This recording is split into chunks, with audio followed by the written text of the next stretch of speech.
Caribe, Nicaragua, gente que no vende patria. Buenos días. Bienvenidas y bienvenidos a Sin Fronteras. Hoy es 24 de marzo de 2023.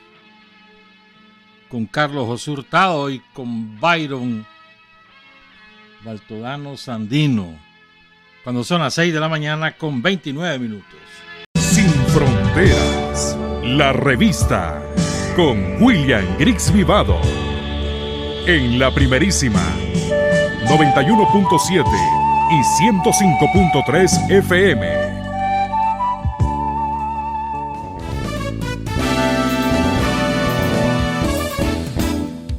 Sin fronteras para decir la verdad. Sin fronteras, trabajar, avanzar, combatir, vencer. Sin fronteras.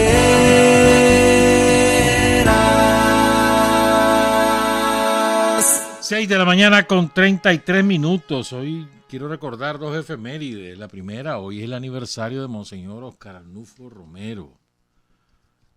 Hace 43 años fue asesinado mientras oficiaba misa.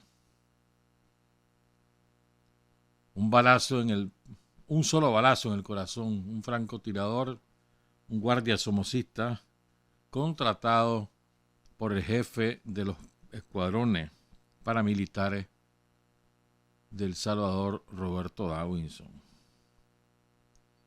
Ese fue uno de los asesinatos más brutales que vivió El Salvador. Un cura que no le hacía daño a nadie y cuya voz vibrante era la ley en El Salvador. Y hoy también, ayer recordaba algunos datos, María Zaharova, la vocera de la Cancillería rusa, hoy es el aniversario, tristísimo, 24 años, del bombardeo, que inició el bombardeo sobre Belgrado, la capital de la desaparecida nación Yugoslavia, hoy capital de Serbia. Fueron 78 días que la aviación y la armada de la OTAN llevaron ataques contra las ciudades de Yugoslavia. Dispararon más de 2.000 cohetes, 14.000 bombas y otras municiones, incluidas bombas con uranio empobrecido, que todavía hoy y seguirá han contaminado los suelos, las aguas, han dejado gravísimas lesiones genéticas a miles de personas en Yugoslavia y han nacido muchísimos niños con malformaciones y hay una prevalencia de cáncer muy elevada en determinadas zonas de la antigua Yugoslavia. Los pacificadores no les importó nada, no perdonaron a nadie, asesinaron a quienes daba la gana. Esos son los demócratas, los que llevan la libertad, la democracia. Esos son los mismos que destrozaron Irak, destrozaron Afganistán, destrozaron Somalia, destrozaron Sudán, destrozaron Libia, destrozaron Siria, impunemente. Son dos aniversarios que no podemos... Bueno, y ayer fue el de la alfabetización. Qué bonito estuvo el acto de Daniela. Qué bonito. Daniel, Rosario, los mejores alumnos del año pasado, los mejores maestros y maestras del año pasado. Muy bonito el acto. Muy bonito el discurso también de Daniel, recordando cosas importantes. El conocimiento es poder. Y este mensaje es lindísimo. Este lo escribieron dos campesinos de León, Celestina Torres e Inés Delgado. Qué cosa más linda. León, 18 de junio de 1980. Le damos gracias a Sandino y Carlos por habernos sacado de la ignorancia y al FSLN por llevarnos al triunfo. De esta manera le rendimos homenaje a los caídos. Dirigimos estas letras ya que se acerca la celebración del triunfo. Patria Libre o Morir, Celestina Torres, Inés Delgado. Precioso, con que una ortografía impecable. Se la gana a Byron Baltodano y a Carlos Hurtado, que tienen una orografía. Van a tener que ir a recibir clases con Celestina y con Inés. Maravillosa carta, linda, linda, linda. Felicidades a todos los que se alfabetizaron entonces y que hoy son profesionales. Y a los alfabetizadores. Fíjate que hubo muchos chavalos y chavalas que sí que terminaron incluso antes del 23 de agosto, terminaron a finales de julio, pero que se quedaron a veces hasta 3 meses o más, o regresaron, vinieron al acto, estuvieron un rato con la familia y regresaron para el sostenimiento. ¿Y por qué? Tenían algunos campesinos que no habían logrado completar o que no habían podido ni siquiera iniciar porque estaban en la siembra o porque estaban enfermos y se regresaron. ¿Qué clase de compromiso de los chavalogos? Mira, con la victoria del 19 de julio desató una serie de libertades, o sea, de conquistas de libertades. Nos liberamos del somocismo y del imperialismo el 19 de julio del 79. En el 80 nos liberamos de la ignorancia. Y creo que ese mismo año, no estoy seguro, o el año siguiente, nos liberamos de la poliomielitis. El otro día leí en el Facebook de la Primerísima el caso de un compañero, creo que es de San Lucas, si mal no recuerdo, emprendedor, que aprendió, no sabe leer y escribir, no tiene 2 piernas, no tiene las 2 piernas, pero él aprendió a trabajar el cuero y qué cosa más bonita las que hace. Después incorporó a su hijo, a un sobrino, que son los que dibujan los diseños. Bonito. Pero bueno, lo que quería decir es que, o sea, y él perdió las piernas por la poliomielitis. Me acordé de esa victoria del pueblo de Nicaragua, porque la polio era una cosa espantosa. Además, no respetaba clase social. ¿Oíste? Claro, mataba sobre todo a los empobrecidos, pero también hubo gente de mucho dinero que sufrió la polio y quedaron lisiados para toda la vida.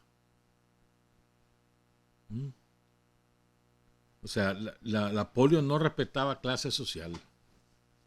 Y al somocismo nunca le preocupó, porque la vacuna se había inventado años antes. Y nunca le preocupó, hasta que vino la revolución. O sea, nos liberaron del analfabetismo, nos liberó la revolución de la polio, nos liberó de los terratenientes cuando la reforma agraria. Y así. Claro, con el somocismo que retorna al poder en el 90, hubo mucho campesino que perdió sus tierras por el mercado, decían. Las cooperativas que las destrozaron y reapareció el latifundio y algunos terratenientes volvieron a tener las enormes propiedades. Pero ayer en el acto recordaba Daniel, el conocimiento es poder. A ver, no hay mejor manera que ofrecer la posibilidad a cualquier ciudadano de aprender a leer y escribir para que pueda superarse por sí mismo o académicamente. ¿Verdad? Y además, o sea, ya una vez que está alfabetizada una persona tiene la posibilidad de adquirir conocimientos infinitos.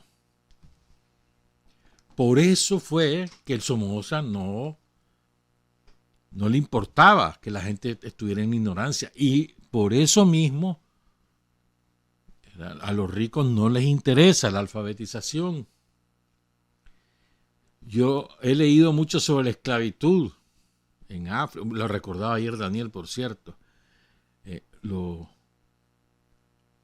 millones de ciudadanos africanos que fueron secuestrados de sus aldeas en África, llevados a la fuerza en brutales condiciones, en barcos hacinados. Muchos morían en el trayecto y los simplemente lanzaban sus cadáveres al mar y los llevaban a Estados Unidos y a otros países, a muchísimos países de América Latina, casi todos, en Brasil, por ejemplo. Y entonces, cuando había que venderlo, una de las condiciones era que fueran analfabetos. Pasaban décadas de esclavos. Tal vez morían sus dueños. Entonces, una de las condiciones para que fueran acogidos por otro maldito patrón esclavista era que fueran analfabetos. Es una condición porque el analfabetismo facilita la esclavitud, la sumisión. Y la revolución liberó de la ignorancia, pues.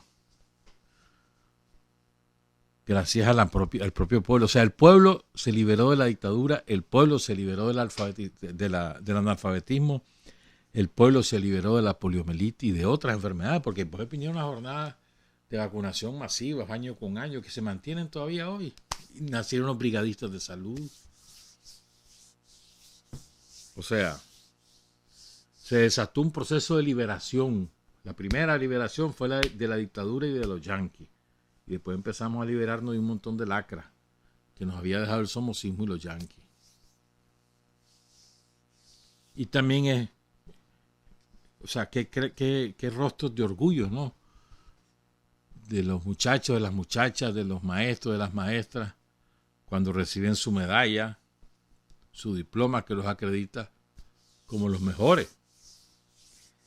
Y allí está dejado el pellejo no solo de ellos, pues el pellejo en un sentido figurado, sino de sus papas, de sus mamás, de sus abuelas, de sus abuelos, de sus tíos, de sus tías, de sus hermanas, de sus hermanos. En el caso de los chavalos, en el caso de las maestras y los maestros, pues también de sus compañeros y compañeras de vida y de su familia en general, pues. Maestros que tal vez han sacrificado la educación de sus propios hijos porque han tenido que trabajar duro y alcanzan la máxima distinción, que es el mejor, pues. Es muy bonito. Son actos muy bonitos. Los felicitamos a todos y a todas. Ayer leí, yo no sabía vos, que el borracho de Boris Yeltsin, ¿sabes quién es Boris Yeltsin? No, Boris Yeltsin fue alcalde de Moscú. Aquí vino a Nicaragua como alcalde de Moscú. 87, 88 por ahí. Con una prepotencia a decirnos que buscáramos qué hacer, que no nos iban a dar más ayuda, ni armas, ni municiones, ni petróleo, ni trigo, ni nada, que buscáramos qué hacer. A eso vino Boris Yeltsin. Y los yanquis lo habían escogido porque él tenía un vicio. Cuando digo que es un borracho es porque era verdad. Él tenía el vicio del alcohol y se lo fomentaron, lo hicieron. Y entonces lo reclutaron para sus intereses. Fue el hombre que se encargó, junto con el traidor de Gorbachov, de destruir la Unión Soviética. Desgraciadamente fue el primer presidente de Rusia una vez disuelta la Unión Soviética. Ya se murió, hace rato se murió ya. Hay que no descanse en paz, porque ese hombre hizo mucho daño, Boris Yeltsin. Pues yo no sabía que este hombre le había quitado el nombre de Patrice Lumumba a la Universidad Internacional, la Universidad Rusa de la Amistad de los Pueblos. En la Patricio Lumumba estudiaron muchos nicaragüenses. Por ejemplo, Oscar Turcio, por ejemplo, Pedro Araujo. Muchos sandinistas. Entonces hay un vínculo nuestro con la Patricio Lumumba y decenas de miles de ciudadanos de África, de América Latina, de un montón de lugares pasaron por la Universidad de los Pueblos, de amistad con los pueblos de la Unión Soviética. Mantuvieron la universidad, le redujeron el presupuesto y le quitaron el nombre de Patricio Lumumba. Entonces, el primer ministro, Mikhail Mishustin, anunció que ya fue firmado el decreto que restablece el nombre. Recordemos que Patricio Lumumba fue el héroe, el líder de la independencia del Congo y fue asesinado por la CIA. No tenía ni un año de haber sido electo primer ministro del Congo cuando lo asesinó la CIA. Lo secuestró y lo asesinó. Su cuerpo, unas cuantas cositas dejaron de su cuerpo. Estaban metidos los holandeses en eso. Los belgas. Y frente al rey de Bélgica, Patricio Lumumba, le dijo, cantó 4 verdades. A los meses lo asesinaron. Ahí le pidieron perdón al pueblo del Congo, que no es hace como 2 años. Que te perdone y ellos, hermano. Restablecieron el nombre de Patrice Lumumba, pues, a la Universidad Rusa de la Amistad de los Pueblos, la URAP, que antes era la Universidad Soviética de Amistad con los Pueblos. Hoy queremos saldar una deuda personal.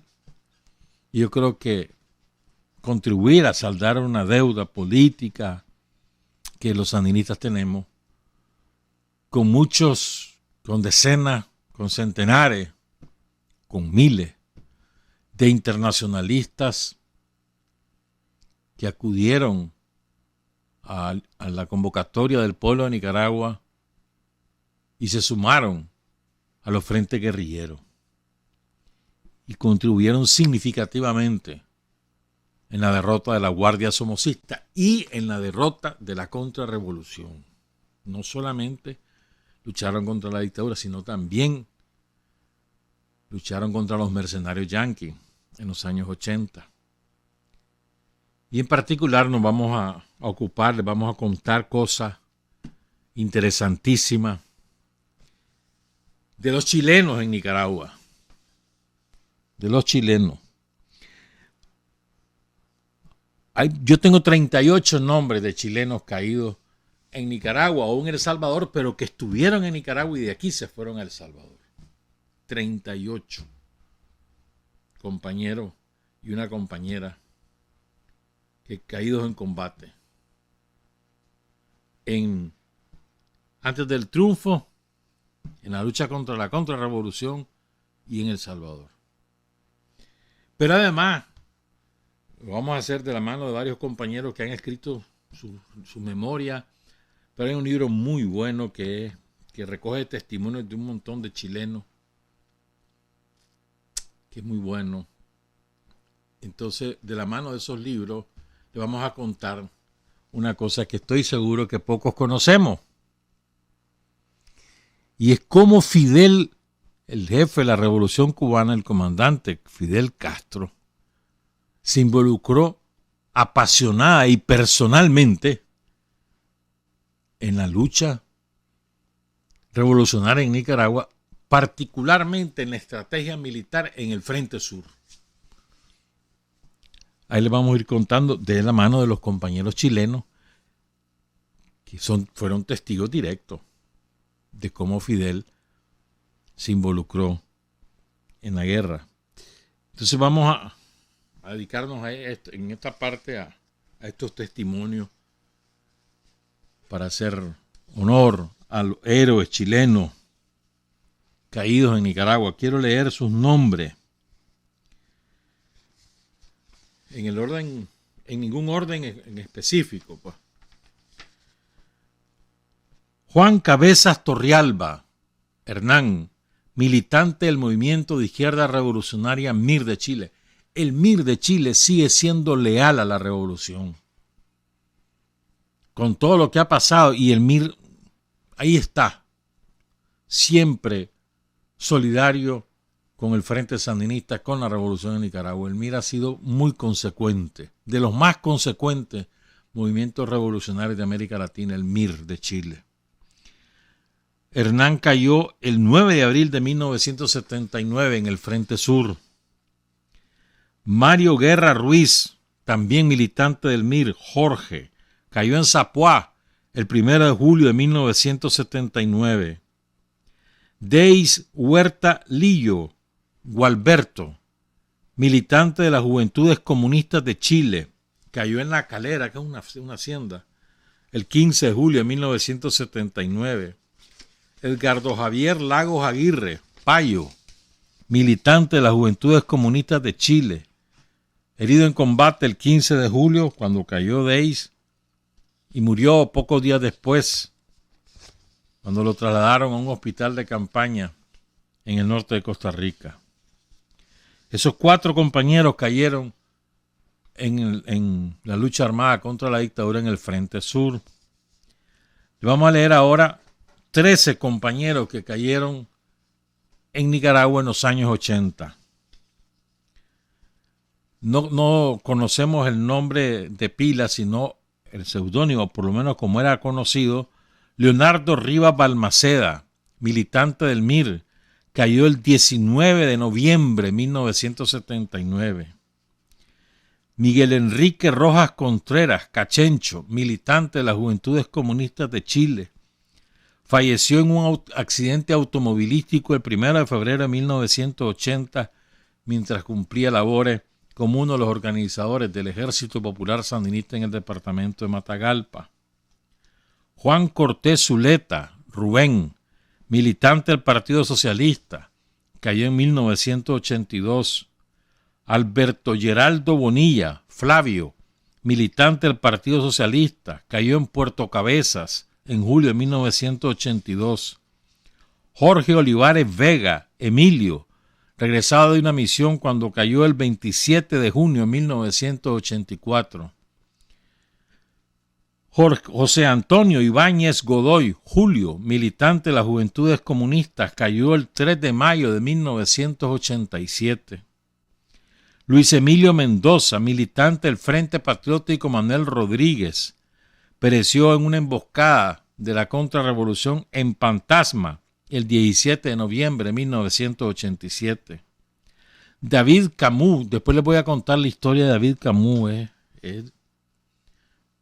tiene ribete dramático, conocido como Darío, asesor militar del ejército, cayó en la costa atlántica en una fecha no precisa a mediados de los años 80.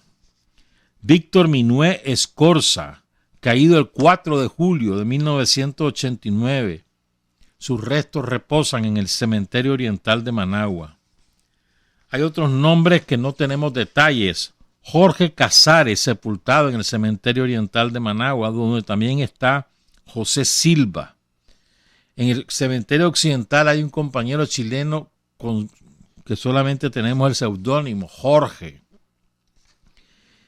Y en el mismo cementerio, en el central o occidental, está también Pedro Hernández, Malberto. Hay 6 compañeros que lucharon en Nicaragua y de aquí salieron a la guerra contra la dictadura militar en El Salvador. Roberto Lira Montiel, David, de las Juventudes Comunistas de Chile. Se fue a El Salvador en el 80, cayó emboscado en enero de 1981 en Santa Ana, en El Salvador. Charlo Reyes, del Partido Socialista. Él era médico cirujano. Se fue a El Salvador y murió el 27 de enero de 1983 mientras estaba en el puesto sanitario de la guerrilla en La Palma. Roberto Díez, en 1983, Volodia Alarcón Martínez, el 2 de junio de 1989.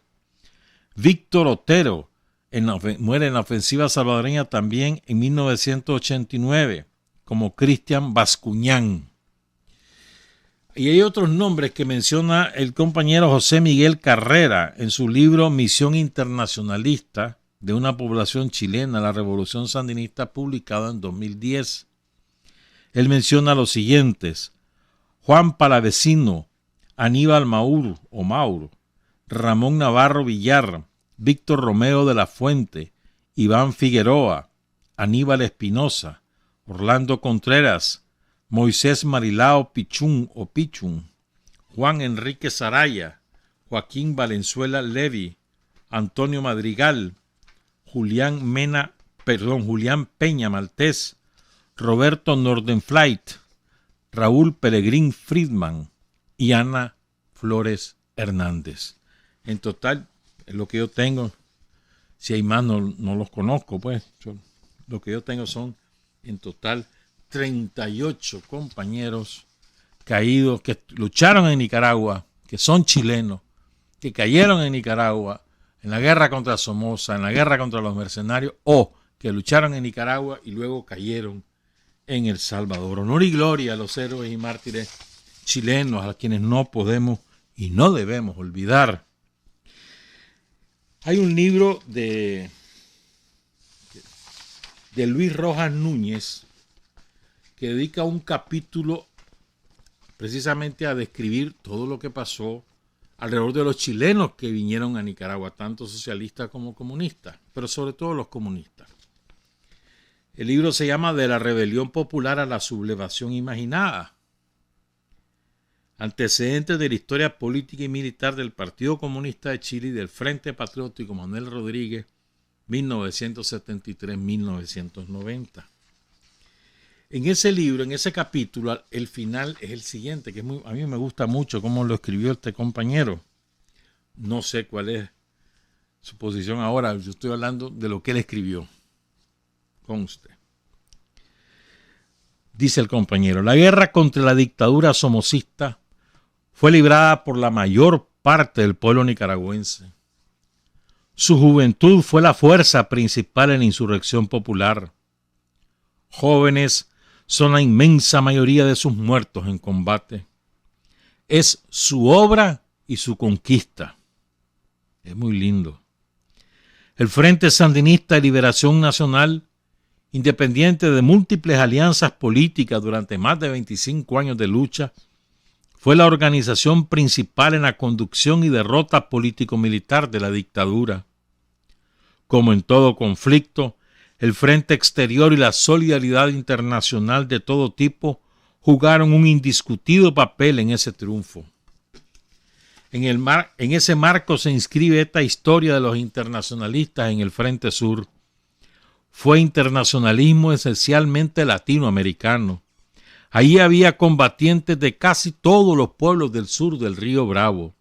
Costarricenses, venezolanos, panameños, argentinos aportaron contingentes numerosos y entusiastas. Yo agregaría ecuatorianos porque me consta. Indudablemente hubo diferencia en cantidad, nivel de organización y calificación político y militar de las fuerzas que participaron. Cuba, con un reducido número de oficiales del Ministerio del Interior, sin aportar tropas, es el factor aglutinador, y Fidel, conductor indiscutido de este internacionalismo. Contó con el apoyo decidido de los presidentes de Costa Rica, Rodrigo Carazo Odio, ya fallecido, y de Panamá, el general Omar Torrijos Herrera, asesinado por Estados Unidos en julio de 1981. Combatientes hondureños, guatemaltecos, uruguayos y salvadoreños fueron a distinción en preparación, disciplina y arrojo en esa guerra. La pertenencia a organizaciones revolucionarias de sus pueblos les otorgó la diferencia. Aún queda por investigar esa gesta con una mirada global donde quede al descubierto todo y todos los que participaron en ella. En Nicaragua, los oficiales comunistas chilenos realizaron una tarea exitosa y ampliamente reconocida. Desde el Frente Sur, acompañaron a la guerrilla nicaragüense en la caída de Somoza y luego colaboraron en la formación del Ejército Popular Sandinista. Más tarde llegarían otros contingentes para participar en los enfrentamientos con la Contra, financiada por la CIA. Luego de la experiencia en Nicaragua, no solo los oficiales chilenos tomaron conciencia de sus propios conocimientos y adquirieron mayor confianza en sí mismos, también vivieron por un tiempo el poder de un pueblo para cambiar sus circunstancias históricas. No serían los mismos esos chilenos después de su experiencia en Nicaragua. Entonces de esto vamos a relatarle cómo fue que se involucró Fidel personalmente y vamos a relatar la participación de los chilenos, o digo algunos de los chilenos, perdón, en el Frente Sur. Es una historia de impacto. Regresamos, son las 7:02. Hay hombres que luchan un día y son buenos. Hay hombres que luchan un año y son mejores. Pero hay hombres que luchan toda la vida. Esos son los imprescindibles. 7:06 a.m. El sábado 9 de junio de 1979 era una jornada más para el numeroso contingente de chilenos dispersos entre las escuelas de cadetes y las unidades militares cubanas de los alrededores de la ciudad de La Habana. Me voy a detener ahí. Estoy leyendo los pasajes, no es todo, sino lo condensé del libro de Luis Rojas Núñez. Y me detengo ahí por lo siguiente. Los chilenos, el Partido Comunista de Chile, pues, había tomado la decisión antes del derrocamiento y asesinato de Allende de empezar a preparar sus cuadros en las ciencias militares.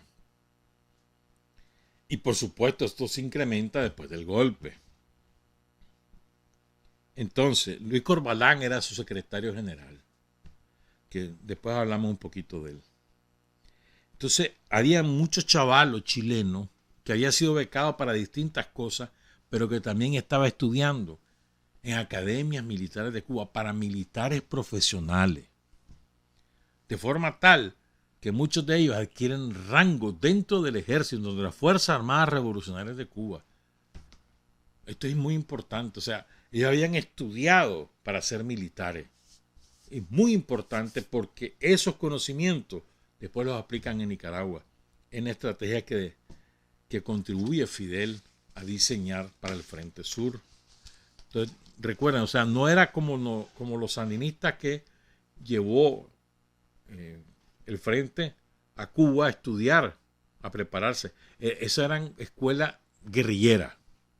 No, en el caso de los chilenos eran escuelas para militares profesionales. Es muy importante la diferencia. Continúo entonces con el relato de Luis Rojas Núñez. ¿Ya? El 9 de junio de 1979, no se olviden esta fecha. ¿Ya? Había muchos chilenos. Otros se encontraban en trabajosas maniobras que los mantendrían durante semanas en el terreno en rigurosas condiciones de campaña. Uno que otro, a esa hora de la mañana del 9 de junio de 1979, estaba haciendo el relevo de un servicio de guardia de 24 horas o urdiendo en su casa alguna justificación honrosa para regresar de nuevo a la vida civil. Muchos iban camino al trabajo, donde los sorprendió la noticia. Esa mañana, el Estado Mayor del Ejército Occidental de Cuba había comunicado que todos los oficiales y estudiantes chilenos debían presentarse en su sede a la mayor brevedad. El inusual llamado despertó expectativas. Pocos se concebían a sí mismos como militares de profesión y Chile, la razón principal que había motivado ese cambio trascendental en su vida, aún se percibía lejos. Solo aparecían planes y especulaciones derivadas de su propia inquietud. La deserción aumentaba y la situación en la tarea militar se tornaba insostenible. No existían políticas globales en las que encajaran estas tropas, porque ¿qué pasaba? Ya habían transcurrido 6 años del golpe contra Allende, las matanzas de Pinochet en Chile, miles de chilenos exiliados, presos, torturados, desaparecidos. Entonces los que lograban salir y los que llegaron a Cuba a estudiar pasaban 2 años y no veían nada, salida a la situación. Entonces la desazón se apoderaba de algunos de ellos y entonces empezaban a desertar de las escuelas militares, lo lógico, pues, porque no había un agrupamiento en torno a una estrategia sólida para derrocar a Pinochet. Fue hasta el 80 que aparece esa estrategia con Corbalán. Pero bueno, esto es importante, este contexto es importante tomarlo en cuenta. Entonces ya saben, el 9 de junio los convocan a los chilenos al Estado Mayor del Frente del Ejército Occidental de Cuba. Poco a poco los militares chilenos se fueron congregando en el Estado Mayor. Una vez reunida la mayoría, sin explicaciones de ninguna índole, fueron trasladados en buses de la unidad militar hasta la Academia General Máximo Gómez, una impresionante y hermosa escuela ubicada frente al mar, al este de la capital, donde se preparaban los oficiales superiores de las Fuerzas Armadas Revolucionarias. En el espacioso anfiteatro de la principal institución docente de la FARC de Cuba, se reunieron por primera vez casi todos los chilenos, socialistas y comunistas, integrantes de la tarea militar. Algunas doctoras de diversas especialidades médicas y, sin excepción, los estudiantes, los recién graduados, los oficiales técnicos ingenieros y los más viejos y experimentados oficiales tropistas y artilleros. La espera favoreció a que surgieran las más descabelladas especulaciones. Extraña y sugerente resultaba la presencia de numerosos altos oficiales del Ministerio del Interior, distinguibles por sus uniformes de un verde oliva más intenso que los empleados por las Fuerzas Armadas. Entre la constelación de estrellas que brillaban en las charreteras estaban las de Alejandro Ronda, que Fidel cuenta en su libro La Paz en Colombia de 2008, un espigado coronel de ese ministerio con apariencia de intelectual, en quien recaería la responsabilidad directa de la misión que se preparaba para los oficiales chilenos. Desde ese minuto y en el cumplimiento de su trabajo, estableció indisolubles y permanentes lazos políticos y afectivos con ellos y sus proyectos. Recuerden ese nombre, el compañero Alejandro Ronda, cubano, oficial del Ministerio Interior de Cuba. De pronto, uno de los oficiales desde el centro del anfiteatro pidió silencio y a continuación anunció que todos los presentes habían sido seleccionados por el Estado Mayor General para pasar un breve curso de lucha irregular en el que conocerían el uso de tácticas y armamentos empleados en ese tipo de combate. La sorpresa se reflejó en el rostro de la mayoría y se acentuó cuando, sin mediar explicación, el pequeño grupo de socialistas fue separado del colectivo y tomaron rumbo desconocido. Ninguno de los oficiales y cadetes comunistas sabía que en ese preciso momento 4 oficiales artilleros socialistas estaban en los últimos preparativos para volar a Nicaragua. La doctora Beatriz, militante comunista que participó en esa reunión, escribe en su testimonio que a las mujeres se les negó inicialmente la participación en esa misión. Las mujeres, casi todas doctoras, se retiraron decepcionadas y más intrigadas. Pocos días después, ante insistentes reclamos, fueron incorporadas, sin aún saber el trasfondo de la inusual convocatoria. Fíjense bien, convocan a todos los chilenos que están en Cuba, estudiando cualquier carrera o estudiando para militares. Los convocan a todos, al Estado Mayor del Ejército Occidental de Cuba. Y les dicen, van a ir a un curso guerrillero y después les decimos la misión. Entonces todo el mundo está, ¿qué será? A los comunistas los trasladaron en los mismos buses hasta una enigmática y espaciosa escuela rural preparada para la instrucción en el combate irregular con que contaba el Ministerio del Interior. Después sabrían que estaban en la instalación llamada Punto Cero. Un grupo de militantes del Partido Comunista de Uruguay compartía el local con los chilenos. Su integración sería absoluta y juntos vivirían toda esa historia. Meses después, los comunistas se darían cuenta que sus coterráneos socialistas estaban muy cerca de ellos, en la misma instalación, pero nunca se vieron. Al tiempo se enterarían que 4 artilleros militantes de ese partido habían viajado hacia la guerra en Nicaragua el mismo 9 de junio. En su escala en Panamá los visitó el general Omar Torrijos, entonces presidente de Panamá. Después de comer, la tropa ya uniformada con traje de campaña se dispersó en pequeños grupos por el patio, una explanada amplia pavimentada, en uno de cuyos costados estaba la sólida edificación de techo bajo que albergaba los dormitorios y las aulas de instrucción. Por iniciativa propia, los principales dirigentes del Partido Comunista organizaron el grupo en pelotones y escuadra y designaron como jefe militar a Alberto, un destacado jefe de compañía. El patio era un hervidero de conjeturas. Los más optimistas pensaban que iban para Chile y exteriorizaban su alegría, pero de inmediato eran frenados por los más conservadores y disciplinados que aún esperaban por la inexistente política partidista. El día terminaba y todo cuanto habían recibido eran perentorias indicaciones de organización y orden interno de parte de un oficial cubano. Era el jefe de aseguramiento encargado del área 80 del punto cero. Había caído la noche cuando un grupo de oficiales cubanos entró corriendo al patio. De manera atolondrada, con no poca energía, conminaron a chilenos y a uruguayos a entrar al aula y a ocupar los asientos. Minutos después llegó una rauda comitiva de vehículos y se estacionó en el patio. Entre la penumbra de una noche prematura, los más próximos a los ventanales vieron llegar al comandante Fidel, descender de uno de los autos y acercarse con pasos llenos de brío a la puerta de la sala de clases. En los testimonios y entrevistas no hay acuerdo en relación a cuándo fue la primera visita de Fidel. Algunos dicen, la mayoría, que el sábado 9 de junio, otros que la mañana del domingo 10 de junio de 1979. En cuanto entró al local, todos se pusieron de pie y comprendieron que estaban viviendo algo fuera de lo común. La inmensa mayoría era primera vez que tenía a Fidel a tan pocos metros. El comandante se dirigió a ellos como si fueran viejos conocidos y sin preámbulo alguno comenzó a hablar de la situación en Nicaragua. Pocos minutos después, frente a un mapa que un ayudante situó con diligencia, explicaba el teatro de operaciones en el llamado Frente Sur, situado en la frontera con Costa Rica.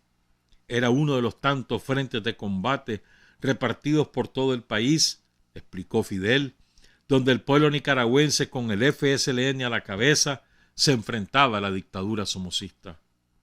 Fidel habló con conocimiento. Relató el carácter de los combates recientes de finales de mayo. Señaló con precisión la ubicación de las tropas, tanto revolucionarias como enemigas, los accidentes del terreno, su topografía, las distancias convencionales, los errores cometidos por los sandinistas y la imperiosa necesidad de incrementar las acciones combativas en el Frente Sur. Se trataba de irrumpir en el sector de Peñas Blancas, avanzar hacia el norte por la carretera panamericana y penetrar en la profundidad del territorio, protegiendo los flancos en los lugares de probable ataque enemigo. Los más avesados oficiales se percataron al instante de que estaban recibiendo una misión militar. Era el primer paso del llamado orden consecutivo del trabajo de un jefe, metodología de organización del combate contemporáneo tantas veces practicada en ejercicios y maniobras militares. Ninguno pensó en cumplir el segundo paso de la metodología, el esclarecimiento de la misión, cuando el subordinado debe inquirir por todas las interrogantes que aquella le suscite. Tras ofrecer detalles de los elementos tácticos en el teatro de operaciones, Fidel se introdujo en cuestiones de estrategia y política internacional.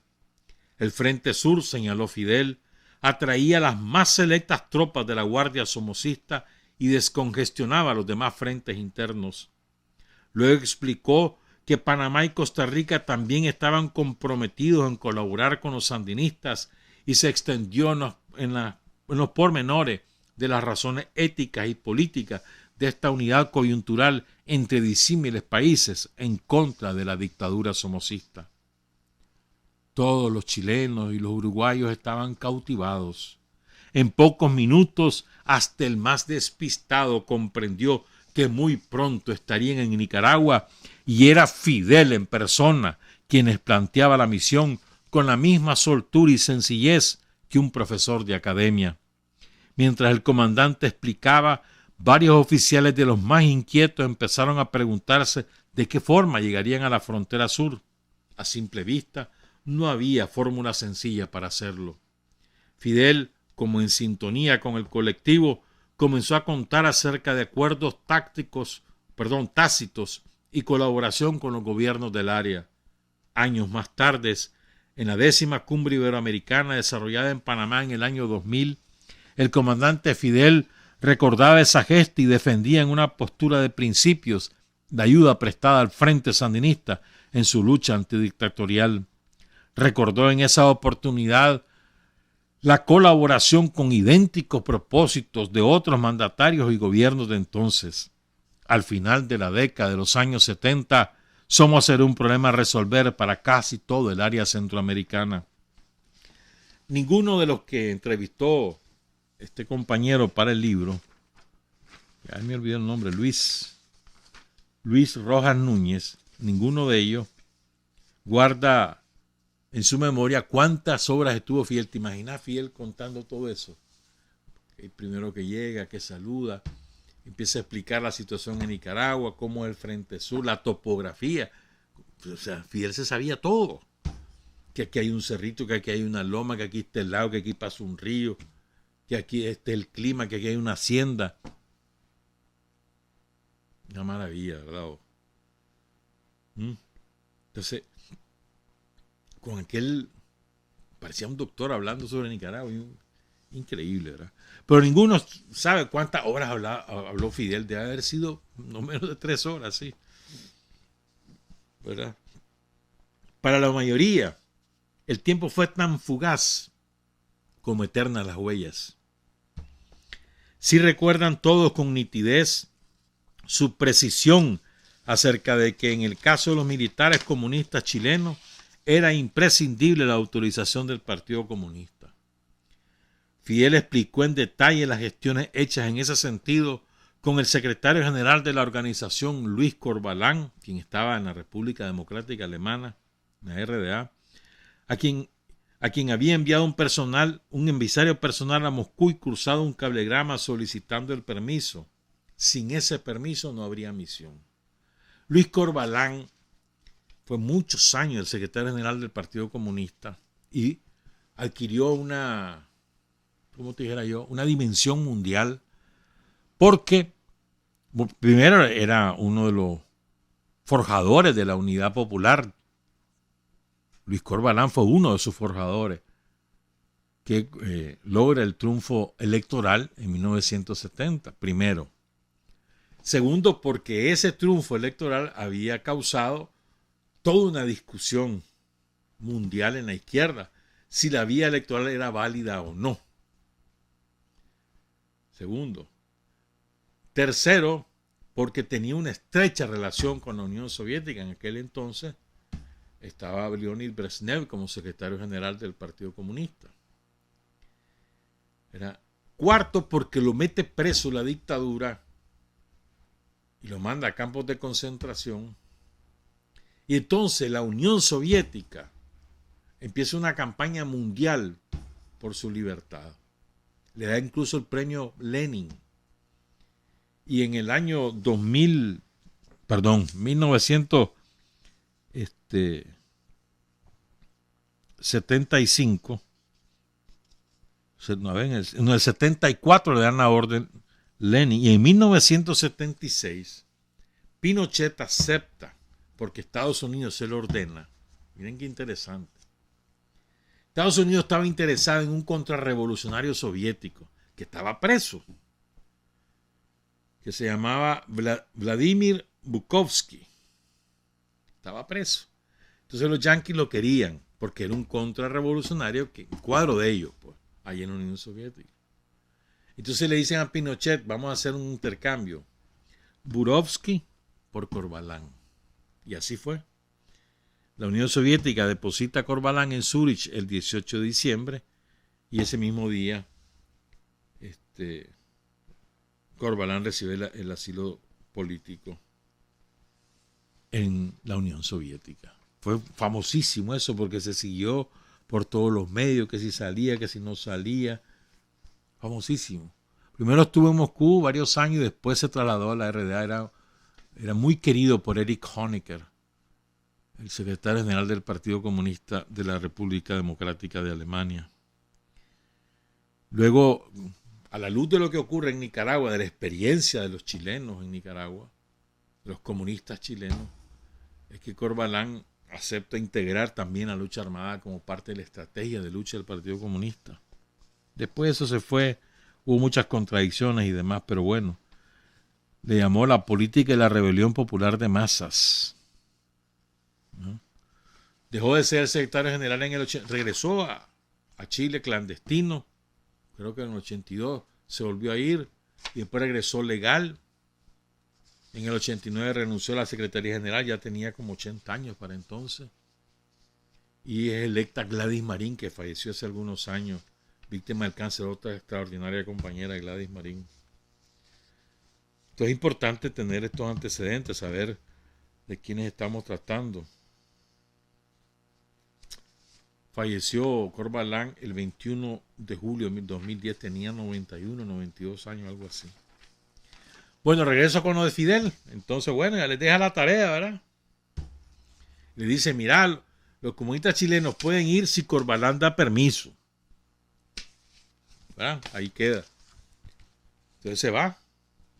Pero dice que apenas él tenga noticia va a regresar.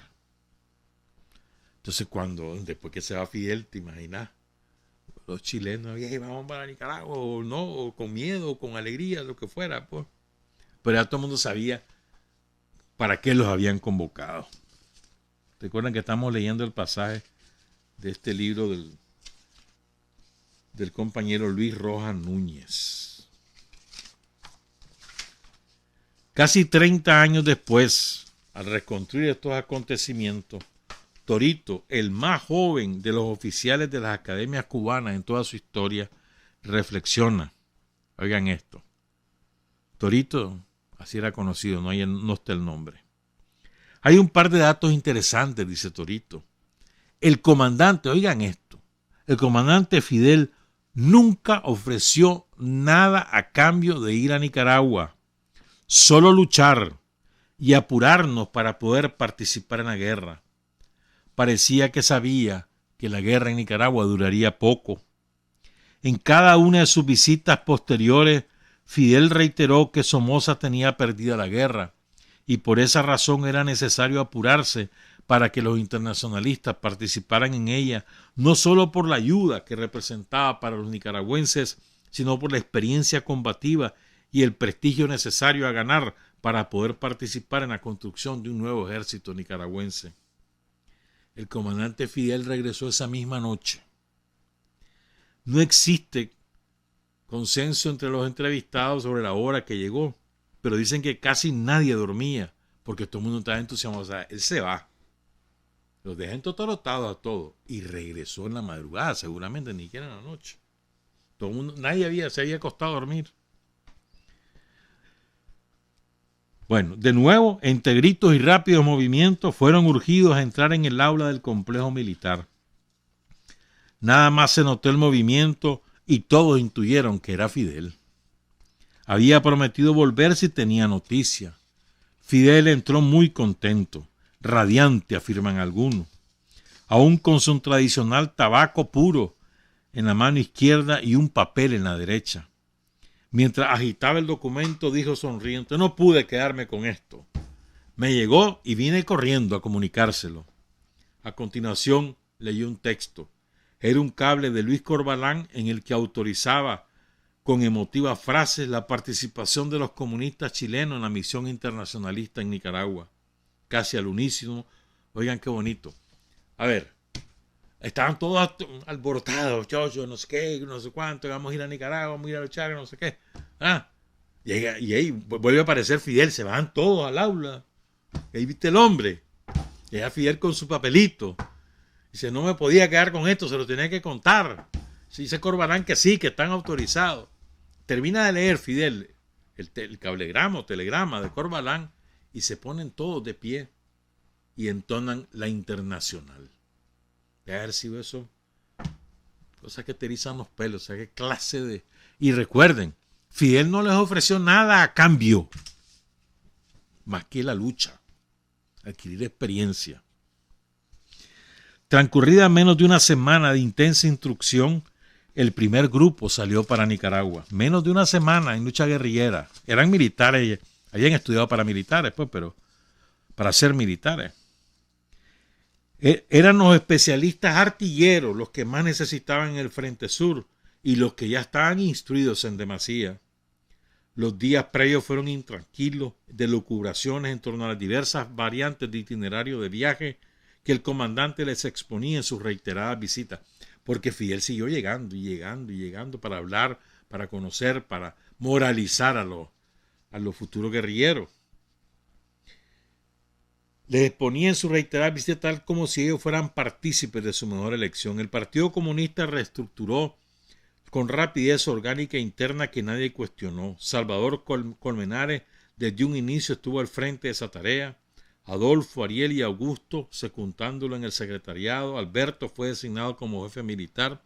Los 5 se reunían, discutían las variantes, sopesaban experiencia, responsabilidad, habilidades y cuanto fino antecedente descubrieran para estructurar los grupos que se irían trasladando a Nicaragua. Ariel recuerda que el mando cubano elaboró una lista inicial de 25 internacionalistas que serían los primeros en viajar. Los dirigentes del partido en pleno le reclamaron por la selección inconsulta, alegando que los cubanos desconocían las características personales y la trayectoria de los chilenos. Los cubanos se excusaron por el método y en adelante esa tarea la cumplieron los dirigentes, los 5 dirigentes.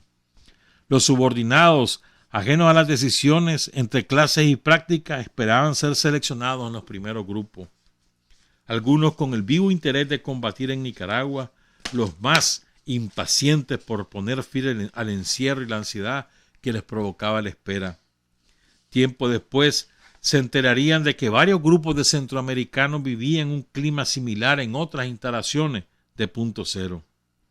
Más de 40 personas integraron el primer grupo, la mayoría nicaragüenses, 10 chilenos, más algunos combatientes hombres y mujeres de Honduras y de Guatemala. En ese primer colectivo había una sola mujer nicaragüense, Adela Tapia, admirada por su belleza y sus cualidades como jefa de una pieza de morteros de 82 milímetros, llegaría a ocupar altas responsabilidades en el futuro Ejército Popular Sandinista, EPS. Su nombre en la guerra fue Lucía. La jefatura del colectivo multinacional recayó en Salvador, el chileno. Fidel respaldó esta decisión llevándolo a las instalaciones donde estaban los compañeros de cada país y presentándolo como jefe. O sea, el jefe de todo. Nica, salvadoreños, guatemaltecos, hondureños, chilenos, uruguayos. El jefe de todos era este compañero Salvador. Entre recomendaciones y anécdotas de sus tiempos de guerrillero, el comandante Fidel despidió al grupo y así lo hizo con cada uno cuando le llegó el momento de partir. Mira qué clase de detalle el de Fidel. A cada uno de los que iba saliendo, él se iba despidiendo, lo iba despidiendo. A cada uno. Antes de partir, esto es importante, porque, repito, la mayoría de estos chilenos estaban estudiando para ser militares profesionales. Tenían rango en las Fuerzas Armadas de Cuba.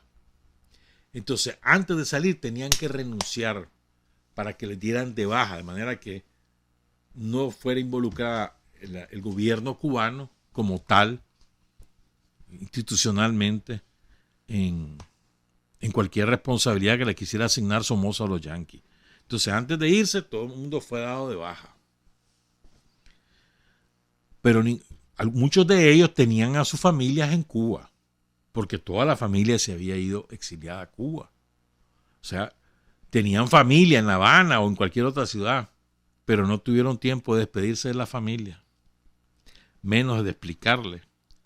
En los días y semanas siguientes a su partida, una comisión de funcionarios cubanos visitó a las esposas, madres, novias y cuanto familiar tuvieran o indicaran los internacionalistas para informarles de una misión especial y pedirles que tuvieran confianza y entregarles una nota de todo aquel que quiso enviar una nota. Augusto, miembro del secretariado de los comunistas chilenos, encabezó el segundo grupo. Fue más numeroso y en ese segundo grupo viajaron las doctoras chilenas. Al frente del tercer grupo estuvo Ariel, otro miembro del secretariado, a quien Fidel también presentó ante los compañeros de las demás nacionalidades. En ese momento, relata Ariel, antes de salir del tercer grupo, los visitó Volodya Teitelbún. Volodya fue... Yo me equivoqué. A Luis Corbalán no lo sustituyó Gladys Marín, lo sustituyó Volodya Teitelbún, que fue un escritor muy conocido en Chile. Muy conocido. Ya murió hace mucho tiempo. Murió ya muy mayor. O sea, Corbalán renuncia a su cargo, eligen a Volodya y después eligen a Gladys Marín, que fue en el 94 que eligieron a Gladys Marín. Yo me equivoqué al principio. Bueno, entonces Volodya lo llegó a visitar antes de salir del tercer grupo, y Jacinto Nazal. Este hombre tuvo un papel controversial entre los comunistas chilenos, pero bueno, él era obrero gráfico, lo echaron preso Pinochet, lo torturaron y costó mucho la libertad de Jacinto Nazal. Y después tuvo un papel controvertido y controversial dentro del Partido Comunista. Ya murió también, murió en 2009. Y un año antes había muerto Volodya. Bueno, entonces Volodya y Jacinto Nazal llegan a decirle, bueno, esta es la misión, y además a ratificar lo que Fidel les había dicho. Las visitas del comandante Fidel fueron innumerables y se repitieron hasta que terminó la guerra, cuando aún se preparaban combatientes. Fidel muchas veces llegó hasta las áreas de instrucción y tiro, donde se empleaban armamento y municiones de guerra, muestra de la confianza puesta en los internacionalistas e instructores cubanos, mientras los hombres encargados de su seguridad, tensos e inquietos, reflejaban la esperanza de que aquella locura terminara pronto. ¿Te imaginas el miedo? Porque están practicando con municiones de verdad. Y está el hombre ahí, y se mete al campo de tiro, no sé cuánto. Los escoltas se volvían locos. ¿A qué hora sale un balazo por ahí? Es que ese Fidel era único, ¿verdad? Único. Bueno, entonces, a ver qué se hizo. En el último tiempo se habían incorporado casi todos los que por diversas razones habían dejado la tarea militar. Incluso no pocos civiles de otros partidos se preparaban para ir a la guerra en Nicaragua cuando los sorprendió el triunfo de la revolución. En la tarde del 16 de junio de 1979, decenas de jóvenes turistas en atuendo llamativamente similar formaban una larga fila frente a una de las cabinas migratorias del aeropuerto de Ciudad Panamá. Imagínate, a todos los disfrazaron de turistas, pero todos con la misma camisa, pero como turistas. O sea, es que así era la cosa, hombre. Solo un agudo observador hubiera podido diferenciar a guatemaltecos, nicaragüenses, hondureños y chilenos. El grupo fue dividido por nacionalidades y cada uno trasladado por separado. De ahí, de Panamá, el 17 de junio volaron a Liberia, Costa Rica, que en aquella época era un pueblón. Ahora no, era una ciudad grande. Y de ahí, de Liberia, los llevaron en camión en la noche madrugada, a Peña Blanca, que ya estaba en poder del Frente Sur en ambos lados de la frontera. El 18 de junio los uniformaron con traje de campaña verde olivo. A cada uno le dieron un fusil FAL de fabricación belga que se sumó a las brújulas binoculares y los imprescindibles instrumentos para conducir el tiro. Recuerden, la mayoría eran artilleros. En la campaña preinsurreccional de diciembre de 78 a mayo de 79, según cuenta Javier Pichardo, comandante guerrillero, jefe de columna en el Frente Sur, participó un reducido grupo de militantes del movimiento de izquierda revolucionaria MIR, que vivían en Costa Rica. Estos, por iniciativa propia, los del MIR, por iniciativa propia, se integraron al Frente Sur. Los participantes fueron Juan Cabezas Torrealba, Cristian Torres y Mario Guerra. Otros también como Carmen Haroldo Horta, el fotógrafo Haroldo Horta, que estuvo en Nicaragua hace como un año, ¿no? Menos, ¿no? Como para el 19 de julio del año pasado. Anduvo aquí Haroldo Horta. Tiene una foto bellísima. Contamos aquí de él. Patricio Arena, que Haroldo es del MIR. O bueno, como MIR fue el que se incorporó al Frente Sur, no sé si sigue siendo. Patricio Arena, Iván, seudónimo, y Emilia, seudónimo, según testimonio que aparece en el prólogo del libro Internacionalistas chilenos en la Revolución Popular Sandinista, escrito por Pascal Bonnefoy, publicado en 2009. El primer chileno que cae combatiendo en la frontera sur era de este grupo militante del MIR. Se trata de Juan Cabezas Torrealba, que cae combatiendo en la localidad de Orocí el 9 de abril de 1979. Orocí queda entre Cárdenas y Colón. Era un caserío, pues, a la orilla del lago, entre Cárdenas y Colón, o sea, rumbo oriente. O sea, a 1 o 2 kilómetros de la raya fronteriza con Costa Rica. Pues, ahí es Orocí. Hay otro Orocí en Costa Rica, pero ese queda al sur de San José. Y grandecito. No, este era un caserío. Pues. Pueblo de pescadores era en aquella época. Pero bueno, sigo. A ver qué se hizo. Aquí está. Entonces ahí cae Juan Cabezas Torrealba, militante del MIR. Mario Guerra, de seudónimo Jorge, él siguió en el Frente Sur y cae el 28 de junio de 1979. En las columnas y el frente en general necesitaban la organización de los servicios médicos. Pronto aparecerían los nichos de recolección de heridos, las postas médicas intermedias y toda la estructura de la especialidad. En esta tarea, las doctoras chilenas jugaron un papel principal. Las doctoras chilenas que actuaron en la guerra fueron Betty, Oisis, Mayra, Elda, Doris, Gisela, Elena, Aleida y Julia como jefa del colectivo. Según el libro de Fidel La Paz en Colombia, son 10 las doctoras chilenas. El mes de junio es muy lluvioso en Nicaragua. Ahora vamos a entrar al relato de David Camus. El mes de junio es muy lluvioso en Nicaragua. La sofocante humedad ambiental lo satura todo, por lo que las cargas de las municiones siempre estaban húmedas y la tierra blanda. A pesar de las muchas bases auxiliares que hacían los artilleros con maderos del lugar, después de cada disparo los morteros se desnivelaban y enterraban. Esto es importante porque los militares saben de qué estoy hablando aquí. Disparaban cada mortero, ¿verdad?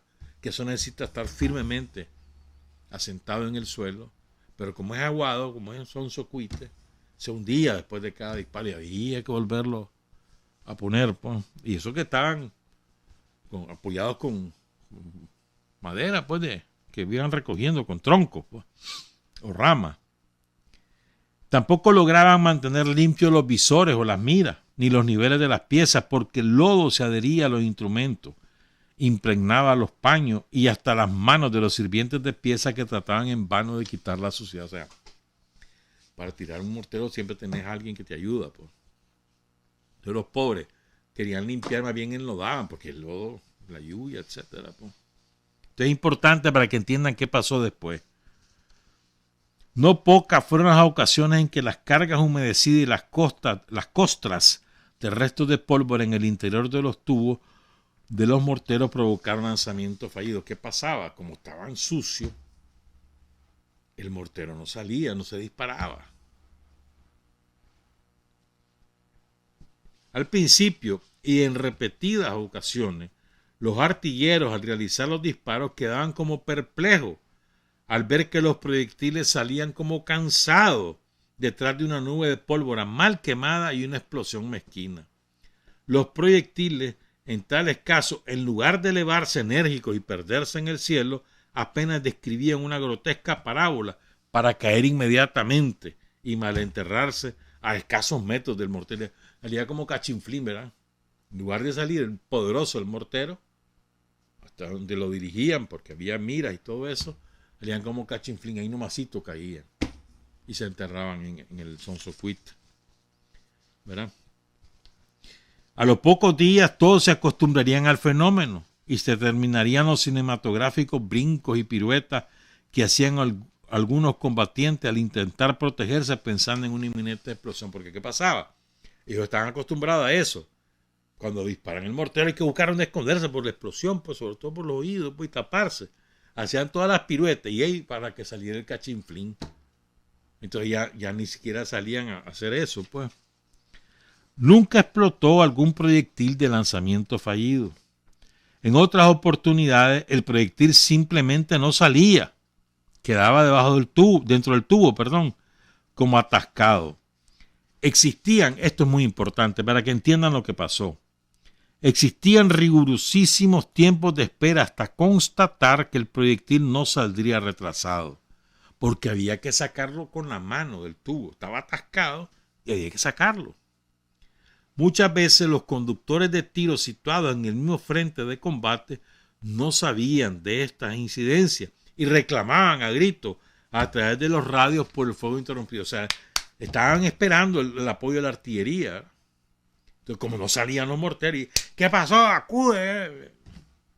Y no entendían que estaba pasando este fenómeno, que por la humedad, por el lodo, se atascaban a veces los proyectiles o salían cachinflines, no lo entendían. En una de esas ocasiones, un proyectil quedó atascado en el mortero del que era jefe el socialista chileno David Camus. Ante la demora, René Merino, el jefe de batería, situado detrás y al centro del emplazamiento, le pegó un grito. ¿Y ahí qué pasó? Te apurás, dispará, no sé cuánto. Entonces Camus, que está al lado del mortero, esperando que pasara el tiempo reglamentario para saber si iba a salir o no iba a salir el mortero, pues entonces se apura, pues. Se gira para explicar al jefe, pero en ese momento, cuando se está girando, pasa la mano por la boca del mortero y sale el mortero. Ya sabes lo que pasó, pues le destroza la mano. No explotó, pero se le llevó gran parte de la mano al pobre muchacho. Entonces el chavalo, que queda sin mano, aprieta su muñón y dice, con pasmosa calma le exigió a René Merino, el jefe de la batería, que le cortara lo que estaba pendiente de caer. O sea, gran parte de la mano y quedó el muñón, ¿verdad? Y quedaba colgando una parte de la mano. Entonces el propio David le dice al jefe, a René Merino, cortarlo. Es que el hilo de carne sanguinolenta. Y así fue, con una bayoneta René le cortó el resto de la mano. Todo esto, hermano, vivo y a todo color, en plena guerra, los dolores de la guerra. Qué anestesia ni qué 8 cuartos, hermano. El jefe de batería cumple la misión, le corta con la bayoneta. La doctora ya se encargan y lo curan. Y desde ese minuto, David Camus, para todos sería el manco. ¿Cómo murió Camus? Él era ingeniero agrónomo y en un sabotaje que organizó la contrarrevolución en una fecha no precisada, si alguien la sabe, por favor la suministra, o el sitio exacto donde lo mató la contrarrevolución, en un sabotaje. Él era ingeniero agrónomo, murió en los años 80. La guerra necesitaba las presiones en el frente sur. Los sandinistas no podían permitir que el ejército de Somoza fuera aniquilando por parte de los distintos focos insurreccionales que en el interior del país se batían en muy precarias condiciones. Con la estabilidad del régimen pendiente de un hilo de tiempo, la guardia somocista no conocía norma ni ética alguna. Por día aumentaba la gente común que moría en las barriadas rebeldes que se multiplicaban en las principales ciudades de Managua. Es en esta circunstancia que emerge con nitidez la visión que tenía Fidel de todo este conflicto. Oigan esto es una maravilla. Juan Carlos Barrera, seleccionado en el primer grupo de oficiales comunistas que se incorporan a la guerra, recuerda de la siguiente manera la concepción táctico-estratégica de Fidel Castro. Fidel nos señaló con firmeza que nuestra misión consistía en apoyar a las columnas guerrilleras sandinistas para mantenerse en el territorio ocupado, que una vez dentro del territorio nicaragüense se debía profundizar la ofensiva lo más que se pudiera sin correr el riesgo de que un ataque por la retaguardia de nuestras fuerzas pudiera cortar el frente en dos con el riesgo de aniquilamiento del mismo. Que una vez ocupadas las posiciones debíamos pasar a formas de guerra regular, que esto fue lo más difícil, manifestada a través de la consolidación de una línea de trincheras que se debían mantener a cualquier costo. Nos explicó que era necesario aumentar la potencia de fuego para impedir o desestimar cualquier intento enemigo de recuperar sus posiciones y crear condiciones para, si la situación táctica lo permitía, avanzar en la ampliación de la cabeza de puente conquistada. Comprendimos la urgencia del envío de artilleros al frente sur. En la lógica más trascendente se visualizó todo el pensamiento estratégico de Fidel. Nos dijo que si el frente sandinista lograba consolidar un territorio en el frente sur, Somoza iba a reaccionar de la manera más contundente, porque como había centrado su propaganda en el sentido en que estaba siendo sujeto de una agresión del comunismo internacional desde el sur, iba a concentrar el mayor contingente de lo mejor de sus fuerzas para derrotarnos y poder anunciarse al mundo como un adalid en defensa de la democracia que debía ser ayudado por Occidente. Con esto pretendía sostener la ayuda militar que Estados Unidos le estaba dando y con la cual mantenía su maquinaria de guerra. Era menester considerar que la Guardia Nacional somocista había utilizado con éxito durante la insurrección de septiembre de 1978 el ataque por parte, produciendo el aniquilamiento o neutralización sucesiva en los frentes insurreccionados. Según el comandante en jefe Fidel Castro, la consolidación del Frente Sur iba a quitarle presión a los demás frentes de guerra del frente, que podrían, a partir de un plan único y simultáneo, iniciar una ofensiva que confluyera hacia Managua, último bastión que sostendría Somoza. Claro, la clase visiona de Fidel es un salvaje ese hombre dado. Gonzalo relata que estaba en la Calera como jefe de pelotón. A las 3 de la tarde, no recuerda el día, si el 12 o el 13 de julio, lo enviaron a explorar una altura delante de la ocupada por su pequeña unidad. Habían ocupado una unidad, había habido una derrota porque fue desordenada, la guardia tenía artillería pesada y aviones, los bombardea, mataron un montón de compañeros. Entonces, al día siguiente o a los 2 días intentaron recuperar la posición. La guardia descubre la patrulla de Gonzalo ahí en la Calera y la bombardea con cañones de tiro directo. Casi todos los chavalos resultan heridos de gravedad, incluyendo 3 o 4 salvadoreños. Gonzalo lo hieren en la pierna derecha y Edgardo Lagos Payo lo hieren en el tórax y en el abdomen. Queda con las tripas de fuera. Ahí mismo en la Calera había un puesto médico, lo atienden, ¿verdad? Ahí la atendía la china Ana Flores, una de las doctoras chilenas, y después lo llevan a Zapuá. Ahí en Zapuá habían 2 médicas chilenas, y después, por la gravedad de las heridas, lo trasladan a un hospital de campaña que estaba en el norte de Costa Rica. Ahí murió días después Edgardo Lagos Payo, chileno. Inmediatamente después de esto, según relata Aristides Contreras, a él y Raúl Pelegrín los enviaron con una escuadra de sandinistas a recuperar las lomas tomadas por el enemigo en la Calera.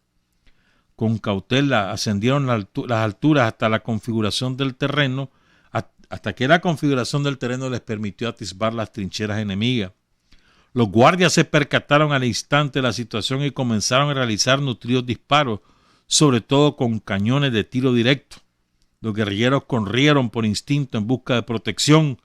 Los oficiales lograron organizar la retirada, se llevan consigo varios combatientes heridos y ocupan las posiciones en las alturas inmediatamente detrás para restablecer la seguridad de la vía La Calera-Zapuá. Ya no da tiempo de seguir leyendo esto, pero quiero leer esta parte pues, antes de irnos. Era el 15 de julio y estaban solos en sus puestos de mando con algunos combatientes de protección. Jaime, al igual que Deris, que era de los estudiantes de medicina, pionero del grupo de oficiales chilenos en la tarea militar, Deis Huerta y Jaime, los 2 artilleros. Un proyectil enemigo explotó casi al lado de Deis Huerta, quien murió en pocas horas. Al unísono, tal vez minutos después, Jaime cae semi-inconsciente al recibir una esquirla en la parte posterior de la cabeza. Al intentar incorporarse, se dio cuenta que había quedado ciego. Solo percibía una luz intensa. Su indefensión era mayor porque al parecer estaba solo. orientándose por las explosiones del combate, se tiró rodando loma abajo. Cuando creyó que estaba en lo plano, se incorporó e intentó avanzar a tientas en sentido contrario a las explosiones y disparos venidos del borde delantero. Fíjense bien, cae el proyectil, mata a Huerta. Minutos después, unas esquirlas en la cabeza dejan ciego a Jaime. Jaime se deja caer rodando por un guindo y camina en sentido contrario al ruido de los proyectiles para huir, pero va a tientas, ¿verdad? Había caminado unos cuantos pasos a través de la tupida vegetación del área cuando lo interceptó uno de los combatientes de protección. Sujeto a la correa de esta, lo agarró de la faja. Caminaron hasta Zapuá. 6 horas más tarde llegaron y horas más tarde Jaime recobró la vista. Deis Huerta Lilo, ahí tenemos las fotos de la ceremonia. En ceremonia militar fue enterrado en el territorio liberado del Frente Sur. Junto con Deis fue enterrado Héctor Altésor, de seudónimo Pedro, un combatiente uruguayo. Deis Huerta Lillo era uno de los estudiantes que llegó a Cuba un mes antes del golpe militar y cursaba el 3er año de medicina al momento de comenzar su preparación militar. Más bien bajo, inteligente y tímido, enrojecía con facilidad ante cualquier contrariedad. Tenía voz y porte poco adecuado para el frente, para el don de mando, pero se lució evitando desertores cuando estaba en la academia. Así cayeron estos compañeros. Después viene el relato del 19 de julio, el relato también de los compañeros que caen luchando contra los mercenarios, cómo se incorporaron muchos chilenos a la organización del Ejército Popular Sandinista, del Ministerio del Interior, fueron muy importantes. Y después como poco a poco se fueron yendo, la mayoría de ellos, a Chile o a El Salvador. Ahí cayeron varios, como les hemos contado. Y en Chile, algunos de ellos, incluso hay un compañero que estuvo en Nicaragua, que fue capturado, torturado y lanzado de un avión, sigue desaparecido, con el vientre abierto, que estuvo en Nicaragua este compañero. Por aquí tenía yo su nombre. Voy a ver. Sí, aquí está.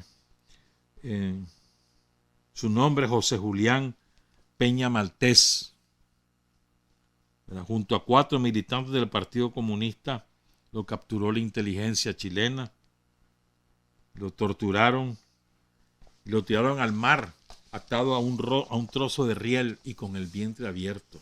Es que eso fue en el 87, 1987. Por cierto, mira qué triste. Algunos de los compañeros del Partido Socialista con quienes convivieron los comunistas en el Frente Sur, que se conocieron, que se estrecharon amistad, algunos de esos, ya después de que salió Pinochet, los contrataron para la inteligencia chilena y se dedicaron a perseguir comunistas chilenos.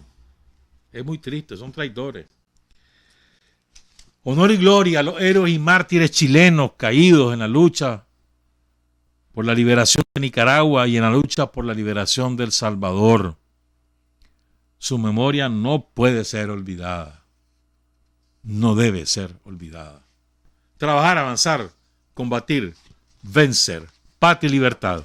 Revolución es sentido del momento histórico. Es cambiar todo lo que debe ser cambiado. Es igualdad y libertad plenas. Es ser tratado y tratar a los demás como seres humanos. Es emanciparnos por nosotros mismos y con nuestros propios esfuerzos. Es desafiar poderosas fuerzas dominantes dentro y fuera del ámbito social y nacional. Es defender valores en los que se cree al precio de cualquier sacrificio. Es modestia, desinterés altruismo, solidaridad y heroísmo. Es no mentir jamás ni violar principios éticos. Es convicción profunda de que no existe fuerza en el mundo capaz de aplastar la fuerza de la verdad y las ideas.